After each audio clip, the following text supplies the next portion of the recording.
Welcome to the Genius Factory. Enjoy the video. In this video, I will help fix MetaMask errors. First, always check your internet connection. A stable connection is crucial for smooth operation. Next, ensure your MetaMask extension is updated to its latest version, as older versions can cause compatibility issues. Clearing your browser's cache and cookies often resolves minor glitches.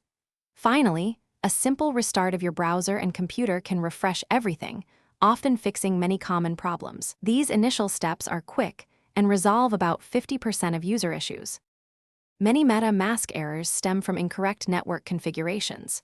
Always verify you are connected to the correct blockchain network, such as Ethereum mainnet or Polygon. If you use a custom RPC URL, ensure it is accurate and reset it if necessary. Sometimes, adding a new, reliable custom RPC URL can resolve connectivity problems. Double-check that your network settings, including chain ID and currency symbol, precisely match the blockchain you intend to interact with. This prevents about 30% of common errors. Transaction failures are often due to gas issues. For complex operations, try increasing the gas limit to ensure enough computational power. Adjusting gas prices, especially during network congestion, helps your transaction confirm faster.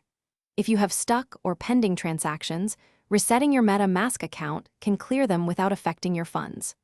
Always check block explorers like Etherscan for detailed transaction status and any specific error messages. This addresses about 15% of user-reported problems. If basic troubleshooting fails, consider reinstalling MetaMask as a last resort. Remember to back up your secret recovery phrase first. You can then restore your wallet using this phrase, which should resolve deeper software glitches. For persistent or unique problems, contacting MetaMask support directly is your best option.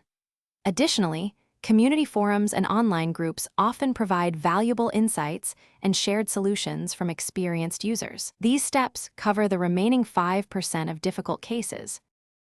Thanks for watching. If you found this helpful, don't forget to like and subscribe.